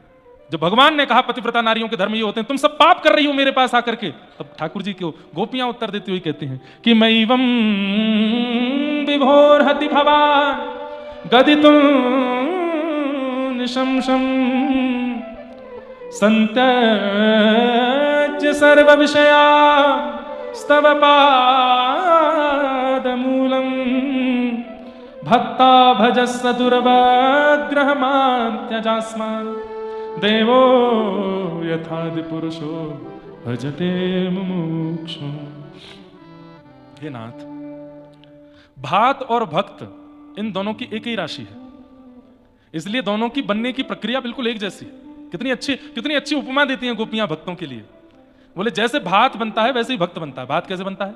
बोले पहले धान से उसको धन कुटा में डाला जाता है, उसको खूब जोर जोर से कोटा जाता है, तब उसके छिलके निकल जाते हैं, छिलके से बाहर निकाल के उसको खौलते हुए पानी में डाला जाता है, तेज अग्नि में उसको उबाला जाता है। जब सारा पानी निकल जाता है और भात अंदर तक गल जाता है, तब बनाने वाला भात को हाथ में लेके मीड़ के देखता है, जरा भी कच्चा रह जाता है तो उसको फिर पकाता है, और जब वो पूर्ण तरह नरम हो जाता है तब भोक्ता को परोस दिया जाता है और भोक्ता दाल लगा करके क्षण भर में खत्म कर देता है। ऐसे ही भक्त बनता है। बहुत कष्ट सहने पड़ते हैं उसको, परिवार के अपवाद, पति के अपवाद, पत्नी के अपवाद, बालकों की रोक टोक, समाज संसार की सब बातें, तब जाकर के वो भक्त बनता है और आपके सन्मुख आता है। और आप क्या करते हैं? एक भोक्ता की तरह, जैसे भोक्ता जल्दी जल्दी दाल चावल खा लेता है, ऐसे आप भक्त के भी बिल्कुल विचार नहीं करते वो कितना कष्ट सह करके आपके पास आया, और सीधा उसको समझाने लग जाते हैं कि पतिव्रता नारी का धर्म क्या होता है, ये क्या होता है, वो क्या होता है। आप ही कहते हैं सब छोड़ करके मेरे पास आओ, एक विषय भी यदि चित्त में रहेगा तो मेरी प्राप्ति नहीं होगी। प्रेम गली अति सांकरी तामे दो ना समाए। और आज जब हम सब छोड़ करके आ गए तो हमसे कह रहे हो कि वापस लौट जाओ। तो फिर क्यों कहा था आपने कि सब छोड़ो मेरी शरण में आओ? सर्वधर्मान परित्यज्य माम एकम शरणम व्रज। क्यों कहते हो आप ऐसी बातें कि सब छोड़ के मेरी शरण में आओ? और जब कोई छोड़ के आता है तो फिर क्यों उसको वापस वही सब दिखाते हो? गोपियां उत्तर नहीं दे रही हैं, फटकार रही हैं ठाकुर जी को। और गोपियां फिर एक उत्तर देती हैं, क्या? बोले नाथ, हमने कोई गलत काम नहीं किया, हमारा पातिव्रत धर्म टूटा नहीं है, बल्कि पातिव्रत धर्म का आज फल मिला है। क्यों? विश्वपति के सामने हम खड़ी हैं। आप कोई नंद जी के लाला हो, आप कोई यशोदा के लाला हो, हम सब जानती हैं आप कौन हो। बोले कौन हूं मैं?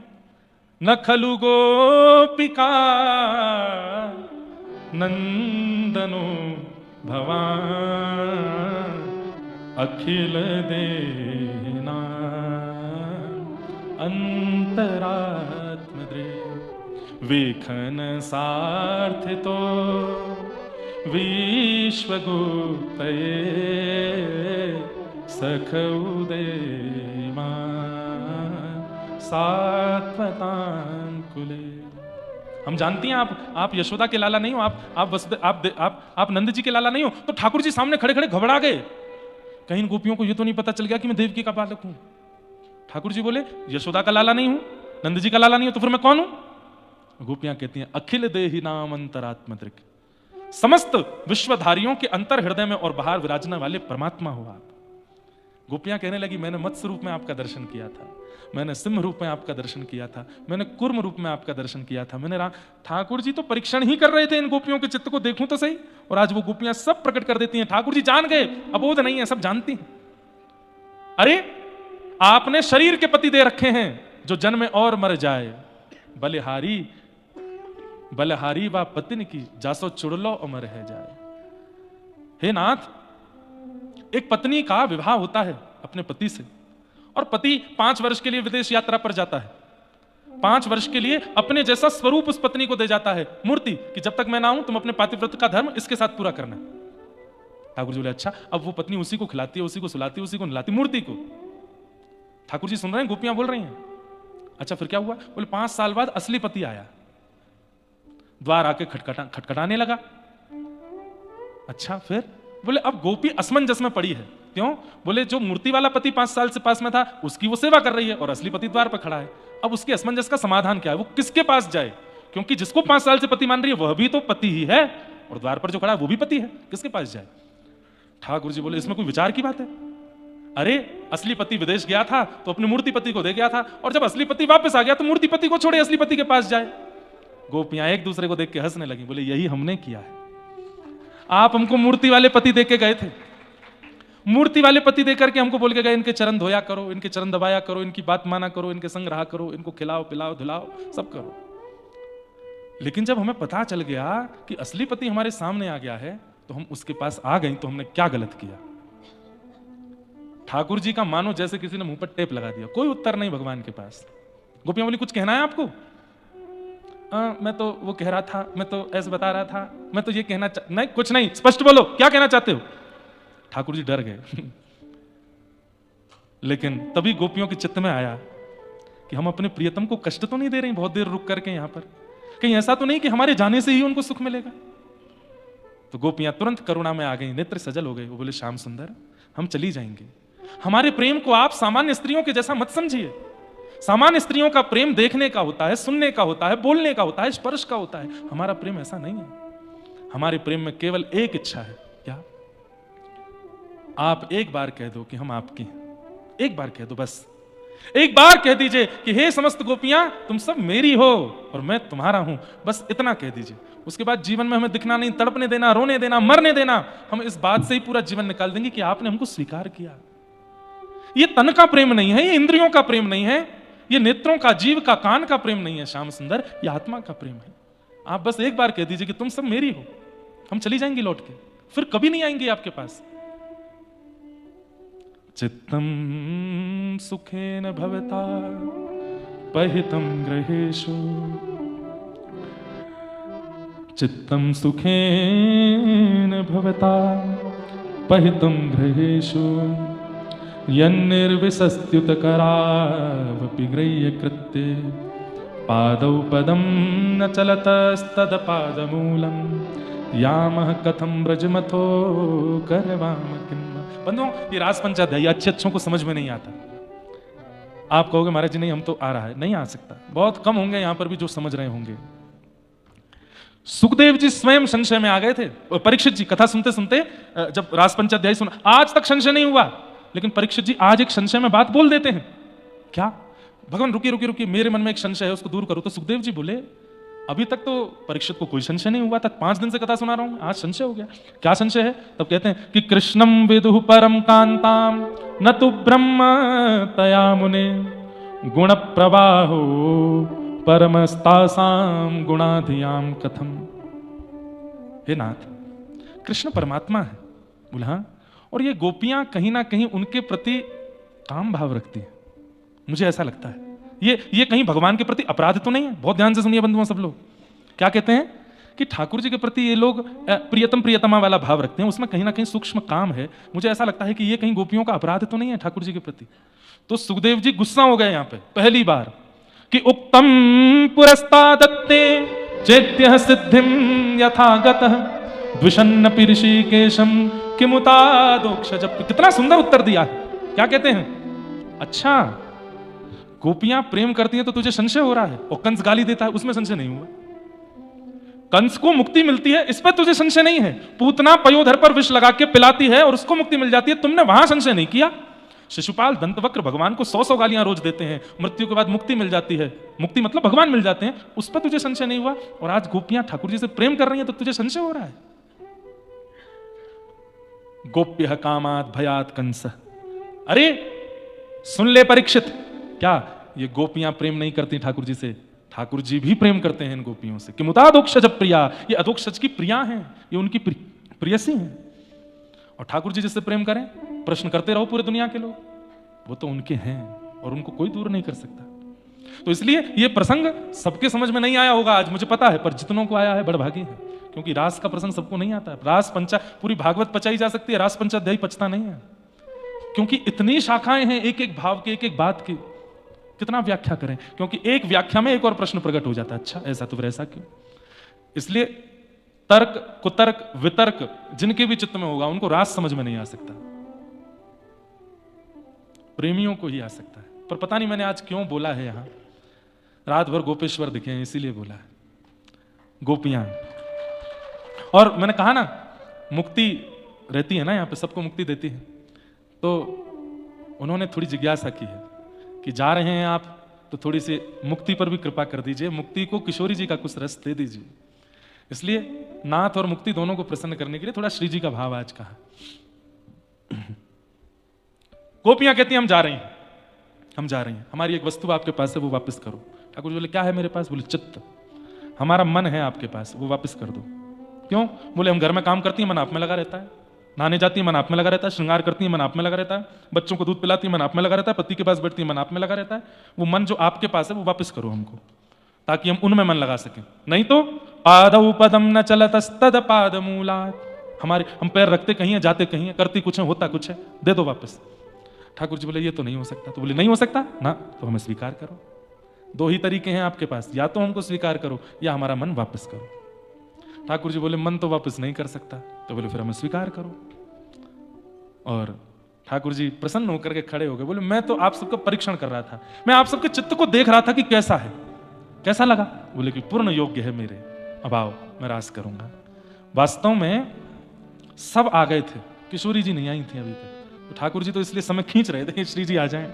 और इतने में ही तप्त कांचन गौरांगी श्री राधे वृंदावनेश्वरी पधारी हैं। बोलो राधा रानी की, हे राधे वृषभानुभूप तनय, हे पूर्ण चंद्रानने, हे कांते कमनीय कोकिल रवे वृंदावनेधीश्वरी, हे मत प्राण परायणे चरसिके, हे सर्वयूथेश्वरी, आगत्य त्वरितं प्रपत्य मनिषं मां दीनमानंदय।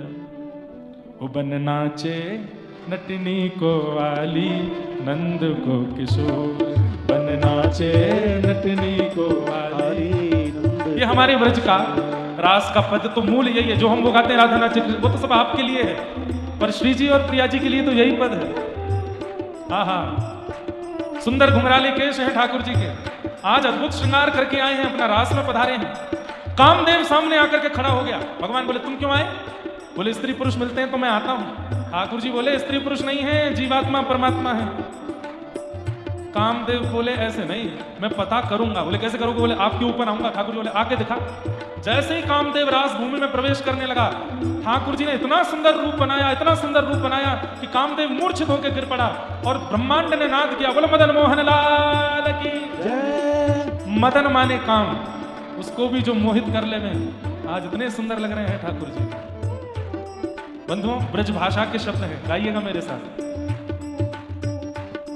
बन नाचे नटनी को वाली, नंद को किशोर, बन नाचे नटनी को वाली, नंद को किशोर। ओ राधे जगत नचायो तेरी भोह की मरोड़, राधे जगत नचायो तेरी भोह की मरोड़। ओ राधे जगत नचायो तेरी भोह की मरोड़, राधे जगत नचायो तेरी भोह की मरोड़। ओ बन नाचे नटनी को वाली, नंद को किशोर, बन नाचे नटनी को वाली, नंद को किशोर। हाँ बन नाचे नटनी को वाली, राधा चित चोर, बन नाचे नटनी को वाली, राधा रास रासेश्वर भगवान की।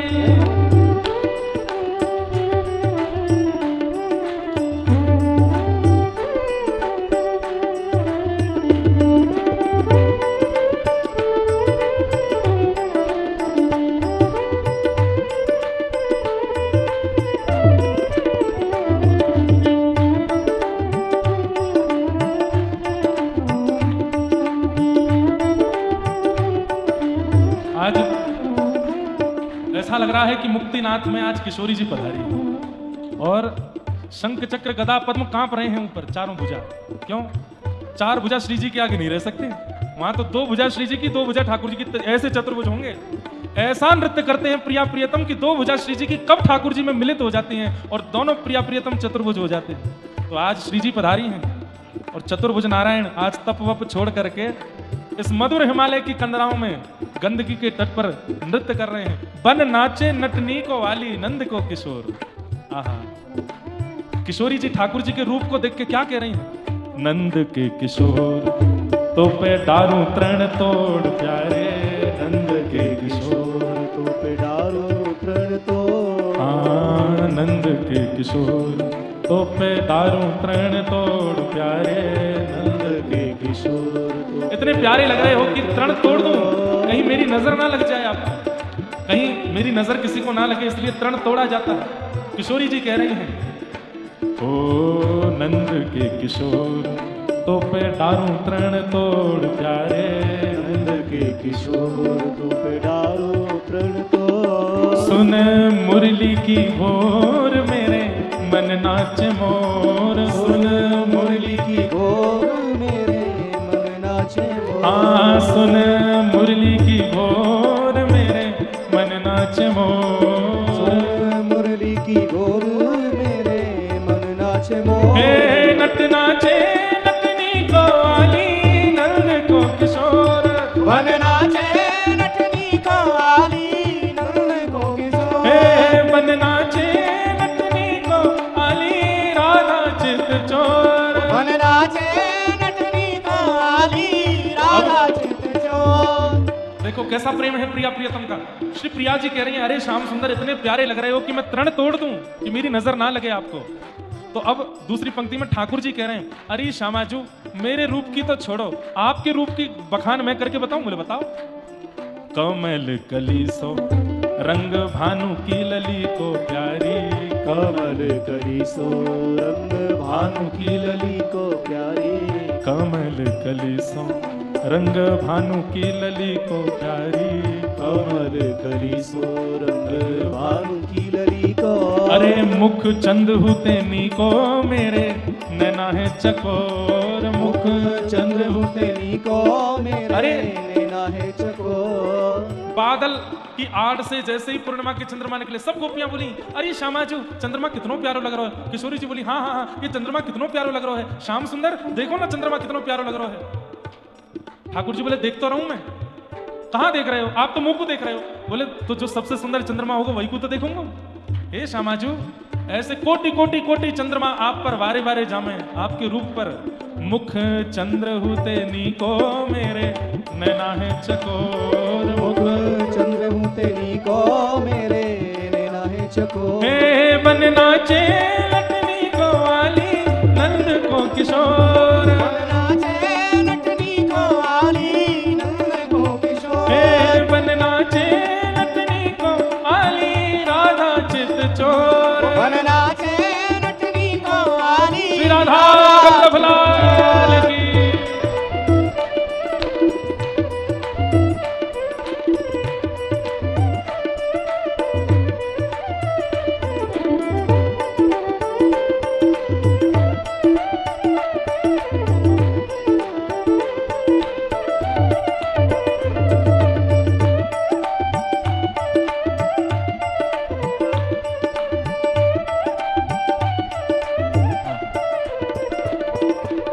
किशोरी जी अपलक नेत्रों से ठाकुर जी को देख रहे हैं, और जब आप किसी को अपलक नेत्रों से देखते हैं बिना पलक झपकाए तो नेत्रों में आंसू आ जाते हैं। ठाकुर जी बोले, हे श्यामाजू ये आंसू क्यों आ रहे हैं आंखों में, और आप बिना पलक झपकाए मुंह को काई को देख रही हो। तब किशोरी जी के आपको भरोसा नहीं है ना, कब भाग जाओ। इसलिए नैनन बसाए मूंद राखूंगी छुपाए प्यारे, नैनन बसाए मूंद राखूंगी छुपाए प्यारे। नैनन बसाए मूंद राखूंगी छुपाए प्यारे, नैनन बसाए मूंद राखूंगी छुपाए। अरे कहीं भाग ना जाए मेरी मुंदरी को चोर, कहीं भाग न जाए मेरी मुंदरी को चोर। अरे कहीं भाग ना जाए मेरे चित्त को ये चोर, कहीं भाग ना जाए मेरे चित्त को ये चोर। बन नाचे नटनी को आली नंद को किशोर, बन नाचे नटनी को आली नंद को किशोर। बन नाचे नटनी को आली राधा चित चोर। बन नाचे नटनी को आली अब राधा चित चोर। इस पद की वैसे तो हर पंक्ति अद्भुत है, लेकिन अंतिम पंक्ति में जो ठाकुर जी जवाब देते हैं, वृंदावन वालों का सीना चौड़ जाता है बरसाने वालों के आगे। किशोरी जी कह रही हैं, नैनन बसाए मूंद राखूंगी छुपाए प्यारे, कहीं भाग ना जाए मेरे मुदरी को चोर। आपका कोई भरोसा नहीं, कभी भाग जाते हो, इसलिए नेत्रों में बसा रही हूं आपको देख करके। ठाकुर जी कहते हैं, नेत्रों पे हाथ रख के नेत्र बंद करते हैं किशोरी जी के, तो ठाकुर जी कहते हैं, किशोरी जी भीतर देखो, आपको मन में कहा दिखेगा? बोले आप ही दिख रहे हो। बोले तो मैं तो आपके भीतर ही हूं, कहां जाऊंगा?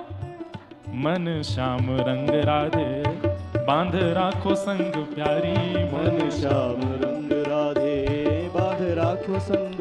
ओ मन श्याम रंग राधे बांध राखो संग प्यारी, मन श्याम रंग राधे बांध राखो संग। अरे कहाँ जाएगी पतंग तेरे हाथ में है डोर, कहाँ जाएगी पतंग तेरे हाथ में है डोर। ओ कहाँ जाएगी पतंग तेरे हाथ में है डोर। कहाँ जाएगी पतंग अरे तेरे हाथ में है डोर। कितना अच्छा उत्तर दिया ठाकुर जी, कह रहे मैं पतंग हूं, मेरी डोर तो श्री जी के हाथ में है।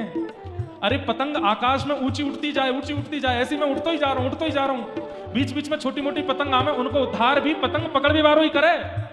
चाहे मैं पूतना वध कर रहा हूँ, कालिया नाग मर्दन कर रहा हूँ, कंस वध करूंगा, भक्तन को उद्धार करूंगा, मैं तो पतंग हूं। पर मोह से जितने इनके उद्धार रहे हैं वो करवा श्री जी ही रही हैं। आप कैसे कह सको कि मैं कहीं और चलो जाऊंगा? कहाँ जाएगी पतंग तेरे हाथ में है डोर। कहाँ जाएगी पतंग तेरे हाथ में है डोर। बन नाचे नटनी को आली नंद को किशोर, बन नाचे नटनी को आली नंद को किशोर। बन नाचे नटनी को आली नंद को किशोर। बन नाचे नटनी को आली नंद को किशोर। राधे जगत नचायो तेरी मोह की मरो, राधे जगत नचायो तेरी मोह की मरो। राधे जगत नचायो तेरी मोह की मरो। राधे जगत नचायो तेरी मोह की मरो। बन नाचे नटनी को आली नंद को किशोर। बन नाचे नटनी को आली नंद को किशोर। राधिका गौरी राधिका भोरी, राधिका गोरी राधिका भोरी। राधिका गौरी राधिका भोरी, राधिका गोरी राधिका भोरी। ओ ब्रज में, जय हो, ओ ब्रज में, जय हो। ओ ब्रज में रतन राधिका गौरी, ब्रज में रतन राधिका गोरी। ब्रज में रतन राधिका गौरी, ब्रज में रतन राधिका गोरी। राधिका गौरी राधिका भोरी, राधिका गोरी राधिका भैया भोरी। अब तो 5-6 दिन हो गए हैं, अब तो सांस नहीं फूल रही ना किसी की। नाचना धीरे पर गाओ जोर से। राधिका गौरी राधिका भोरी, राधिका गोरी राधिका भोरी। राधिका गौरी राधिका भोरी, राधिका गोरी राधिका गौरी। ओ ब्रज में, ओ ब्रज में, ओ ब्रज में रतन राधिका गौरी, ब्रज में रतन राधिका गोरी। ब्रज में रतन राधिका गौरी। ब्रज में रतन राधिका गोरी। ओ हरिलीनी वृषभानु भवन ते, हरिणी वृषभानु भवन ते। हरिलीनी वृषभानु भवन ते, हरिणी वृषभानु भवन ते। वृषभानु भवन ते, वृषभानु भवन ते। वृषभानु भवन ते, वृषभानु भवन ते। हरिलीनी वृषभानु भवन ते। हरिणी वृषभानु भवन ते। नंद सुवन करी चोरी, नंद सुवन करी चोरी।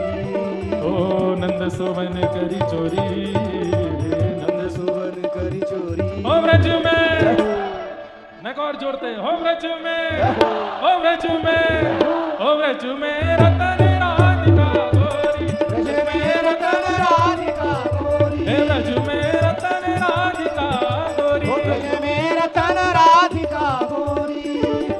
कृष्णदास प्रभु गिरधर नागर, कृष्णदास प्रभु गिरधर नागर, कृष्णदास प्रभु गिरधर नागर, कृष्णदास प्रभु गिरधर ओ नागर, प्रभु गिरधर नागर, गिरधर नागर, प्रभु गिरधर नागर, गिरधर नागर, कृष्णदास प्रभु गिरधर नागर, कृष्णदास प्रभु गिरधर नागर।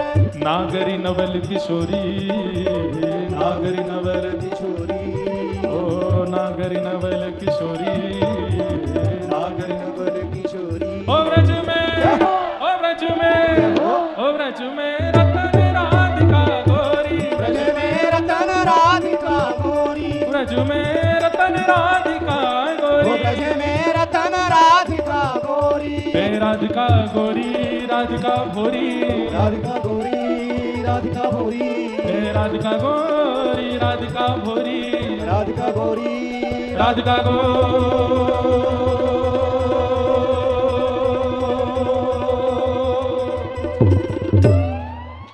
सांस अभी ठीक नहीं हुई आप लोगों की, जोर से सांस भरो। गो